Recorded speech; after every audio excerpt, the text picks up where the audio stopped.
Il est 7h30, l'heure du petit déjeuner, et à l'école, les enfants sont à l'image du quartier, mélangés. En Suède, les symboles religieux sont permis, ça fait partie de la liberté d'expression.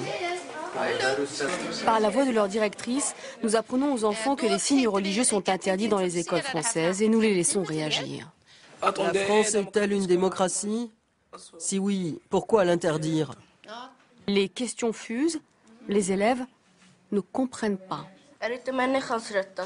Ça fait partie des droits de l'homme de s'habiller comme on veut. On doit pouvoir porter ce que l'on veut, quelle que soit sa religion, sans être rejeté ou humilié.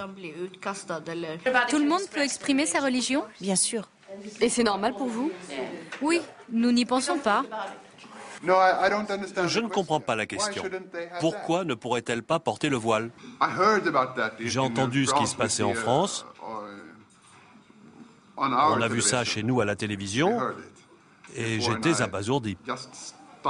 Je pense que ce que l'école peut faire, c'est d'en faire de bons citoyens suédois, qu'ils ne se sentent pas étrangers.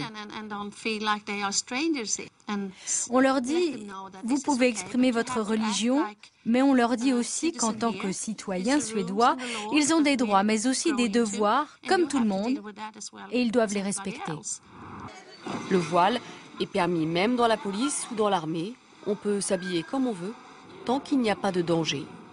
Et la ville de Stockholm pratique ce qu'elle appelle sa politique d'intégration jusque dans certaines piscines.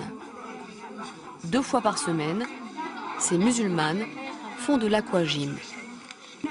Ces jours-là, les bassins sont réservés aux femmes.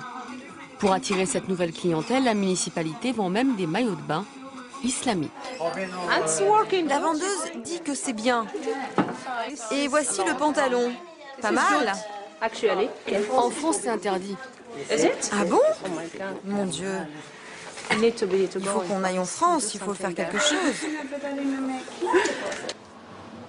Partout où elles ont vécu, Fatiha et Amal se sont battues pour le droit des femmes.